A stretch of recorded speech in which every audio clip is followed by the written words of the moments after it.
Global Port, Phoenix, Home Credit, McDonald's, JE Hydro, Ryrock and Cafe Ambiente, Alros Group of Companies, HLM Leverage, R&D or Rice and Corn Trading, Diligan Dave Chambers Incorporated, Ilitar Centrum, Unique Marketing, and lastly, ang MSU-IIT National Multipurpose Cooperative.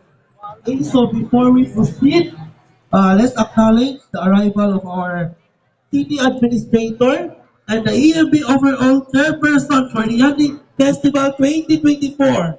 No other than Sir Darwin J. Manuba. Atong palakpakan ang atong overall EMB chair to give us a welcome message. May we request, sir, yes? Mayong gabi ka na itong tanan! Viva Senyor San Miguel! Viva Senyor San Miguel! Kapila na lang kaminoto, 9:40 to 20 minutes from now, magsugod na kita sa atong Yandi Festival Fireworks. So ang atong